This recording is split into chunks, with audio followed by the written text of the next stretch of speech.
दुनिया के सामने भारत के लिए मजबूती से खड़ा हुआ रूस। भारत को यूएन का स्थायी सदस्य बनाने के लिए रूस ने लगाई दहाड़। रूस के ऐलान से टेंशन में आया चीन। भारत बनेगा संयुक्त राष्ट्र परिषद का स्थायी सदस्य। दोस्ती क्या होती है वो कोई भारत और रूस से सीखे, क्योंकि एक सच्चा दोस्त वो होता है जो तब आपके साथ चलता है जब सारी दुनिया आपके साथ चलना छोड़ देती है। और भारत ने जिस तरह से रूस यूक्रेन जंग में रूस की मदद की, वो इस लाइन को सच करती है। लेकिन अब बारी रूस की थी। रूस ने यूएन के महामंच से ऐलान किया कि वो भारत का संयुक्त राष्ट्र सुरक्षा परिषद यानी यूएनएससी में भारत की परमानेंट सदस्यता का समर्थन करता है, जिसके बाद खुद को सुपर पावर समझने वाले चीन के दिमाग की बत्ती गुल हो गई। गुल ऐसी हुई कि वो शांत हो गया और रूस ने दिखा दिया कि जितना भारत रूस के साथ कंधे से कंधा मिलाकर खड़ा रहता है, उतना ही रूस भी भारत के साथ। अब आगे कुछ भी बोले उससे पहले आप खुद ही सुनिए क्या कह रहे हैं रूसी विदेश मंत्री। Realities.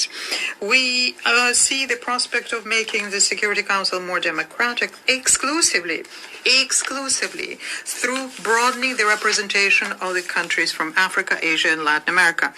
We note India and Brazil in particular as key international actors and worthy candidates for permanent membership within the Council, whilst at the same time unilaterally and mandatorily raising the profile of Africa.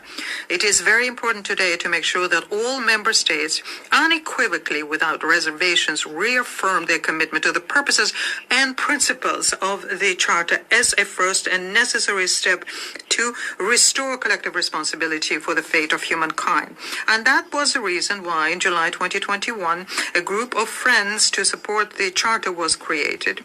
And co-sponsor of the group was Russia, and it now counts to 20 countries. ये पहली बार नहीं है जब रूस ने भारत के लिए दुनिया के सामने ये बड़ा ऐलान किया है। इससे पहले भी रूस के एंड्री डेनिसोव ने कहा था, हम भारत और ब्राजील के यूएनएससी में शामिल होने का समर्थन करते हैं। रूस सबकी सहमति के आधार पर संयुक्त राष्ट्र सुरक्षा परिषद के विस्तार का आह्वान कर रहा। संयुक्त राष्ट्र सुरक्षा परिषद में अफ्रीकी, एशियाई और लैटिन अमेरिकी देशों की अनुपातिक हिस्सेदारी बढ़ाने की जरूरत है। इससे संयुक्त राष्ट्र अधिक लोकतांत्रिक संगठन बनेगा और दुनिया भर के लोगों की बातों को सामने लाया जा सकेगा। रूस चाहता है कि सुरक्षा परिषद में सभी महाद्वीप के देशों का उचित प्रतिनिधित्व हो। हम लगातार ये अपील कर रहे हैं कि यूएनएससी में जितना संभव हो सके सभी का प्रतिनिधित्व हो। सभी मुश्किलों के बावजूद भी यूएन एक अद्वितीय संगठन बना हुआ है। हम इस मंच को बचाए रखना चाहते हैं और इसे और बेहतर बनाने की उम्मीद करते हैं। खैर, भारत और रूस के रिश्ते बदलते वक्त के साथ मजबूत होते चले आ रहे हैं। इसका उदाहरण रूस ने कई बार दिया। भारत चीन के बीच जब सीमा पर विवाद खड़ा हुआ